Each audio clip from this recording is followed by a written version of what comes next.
रेजांगला में मेजर शैतान सिंह का मेमोरियल ध्वस्त। कांग्रेस का आरोप बफर जोन में था, चीन के दबाव में तोड़। सरकार बोली ऐसा कुछ नहीं हुआ। कांग्रेस अध्यक्ष मल्लिकार्जुन खड़गे ने सोशल मीडिया पर एक पोस्ट शेयर की है जिसमें उन्होंने लिखा है, 1962 में रेजांगला युद्ध के महानायक मेजर शैतान सिंह के चुशूल लद्दाख में बने मेमोरियल को 2021 में ध्वस्त करने की खबर बहुत पीड़ादायक है। इस पोस्ट में खड़गे ने सवाल उठाया है कि क्या यह इसलिए किया गया क्योंकि चीन के साथ बातचीत के बाद अब वह भारतीय क्षेत्र बफर जोन में आ गया है। मोदी सरकार चीनी मंसूबों के आगे घुटने टेक चुकी है। हालांकि यह खबर सामने आते ही एक बार फिर ये सवाल उठने लगे हैं कि क्या चीन ने वास्तव में भारत की जमीन पर कब्जा कर लिया है। हालांकि विदेश मंत्रालय के प्रवक्ता अरिंदम बागची ने 29 दिसंबर को कहा है कि ऐसा कुछ नहीं हुआ है। जानिए क्या है पूरा मामला। दरअसल लद्दाख ऑटोनॉमस हिल डेवलपमेंट काउंसिल के सदस्य खोनचोक स्टैंजन ने 25 दिसंबर को यह दावा किया कि LAC पर रेजांगला में बना मेजर शैतान सिंह का मेमोरियल तोड़ दिया गया है। जून 2020 में हुई गलवान जट DHP के बाद यह इलाका बफर जोन बना दिया गया है। स्टैंजन ने टेलीग्राफ को दी एक इंटरव्यू में कहा है कि मुखपारी से रेचिनला और रेजांगला तक का पूरा क्षेत्र अब बफर जोन में है और इसमें सैनिकों और नागरिकों किसी के भी आने जाने पर रोक है। यहां तक कि हमारे खानाबदोश चरवाहे भी गर्मियों में वहां नहीं जा पाते।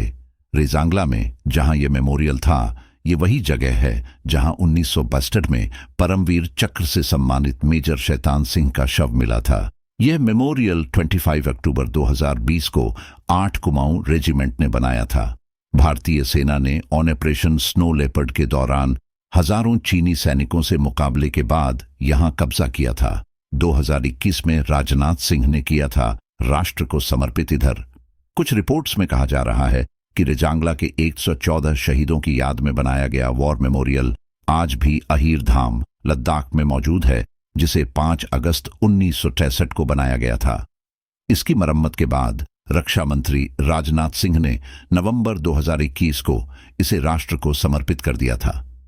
जिस स्मारक को हटाने की बात कांग्रेस अध्यक्ष ने लिखी है, वह 10 फरवरी 2021 को विघटन प्रक्रिया के हिस्से के रूप में हटाया गया था।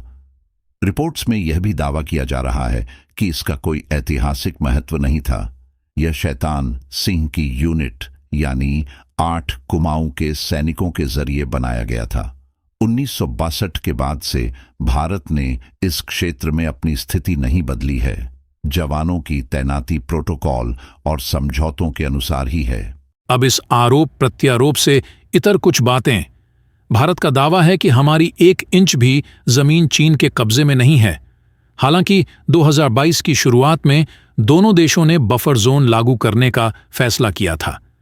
बफर जोन में सभी स्थायी ढांचों को तोड़ा जाना है। स्टैंजन ने जो तस्वीर शेयर की है उससे पता चलता है कि स्मारक अक्टूबर 2020 तक भारतीय नियंत्रण में था, जब कुमाऊं रेजिमेंट की 8वीं बटालियन ने इसका नवीनीकरण किया। उधर जनवरी 2023 में नई दिल्ली में पुलिस के वार्षिक सम्मेलन में पेश किए गए एक रिसर्च पेपर में लेह के सीनियर SP P.D. नित्या ने कहा था कि भारत ने लद्दाख में वास्तविक नियंत्रण रेखा LAC पर काराकोरम दर्रे से चुमार तक 65 पेट्रोलिंग पॉइंट्स में से 26 पर अपनी पकड़ DH खो दी है। कुछ सैन्य विश्लेषकों का यह भी अनुमान है कि चीनी सेना ने भारत के दावे वाले लगभग 1000 वर्ग किलोमीटर क्षेत्र पर कब्जा कर लिया है। भारतीय सैनिक लगभग 2 साल पहले कैलाश रेंज से पीछे हट गए थे, लेकिन इसकी खबरें अब सामने आ रही हैं। भारत और चीन के कोर कमांडरों के बीच अब तक 20 दौर की बातचीत हो चुकी है। चीनी उत्तर पूर्वी लद्दाख में देपसांग घाटी और दक्षिण पूर्वी लद्दाख में डेमचौक में बफर जोन बनाने से इनकार कर रहे हैं। दोनों ही जगह भारत के लिए महत्वपूर्ण है। 18 नवंबर 1962 की सुबह 3 बजे लद्दाख की रेजांगला आर्मी पोस्ट पर जमा देने वाली ठंड थी। इस दौरान मेजर शैतान सिंह अपने 124 जवानों के साथ 303 राइफल और लाइट मशीन गन लेकर डटे हुए थे। अचानक 2000 से ज्यादा चीनी सैनिकों ने धावा बोल दिया। हमारे जवानों ने 1300 चीनी सैनिक मार गिराए और उन्हें श्रीनगर की तरफ आगे बढ़ने से रोक दिया। इस जंग के हीरो थे मेजर शैतान सिंह, जिन्हें मरणोपरांत परमवीर चक्र से नवाजा गया। 1 दिसंबर को ही मणि 100वीं जयंती 1 दिसंबर को ही मेजर शैतान सिंह की 100वीं जयंती मनाई गई है। 1962 की चीन की लड़ाई में शहादत के 85 दिन के बाद उनका शव मिला था। जब भारत चीन की ओर से लड़ाई रुक गई थी, उनके साथ रेडियो ऑपरेटर रहे कैप्टन रामचंद्र ने बताया था कि उनके आखिरी शब्द थे, तुम जाओ और बताना कि हम आखिर तक कैसे लड़े थे। सबको हमारे जवानों का शौर्य पता चलना चाहिए, ये मेरा आदेश है। तो साथियों, ये बहुत बड़ा सवाल है कि इस घटना के 2 साल बाद यह न्यूज विपक्ष के नेता मल्लिकार्जुन खड़गे के ट्वीट के बाद सामने आई।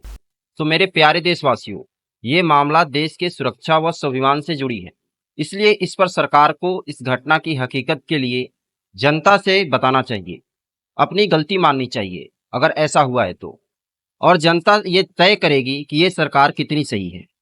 और साथ ही मैं उन तमाम साथियों का ध्यान इस ओर करना चाहूँगा जो अहिर रेजिमेंट की मांग कर रहे हैं। तो उनकी मांगों का क्या होगा?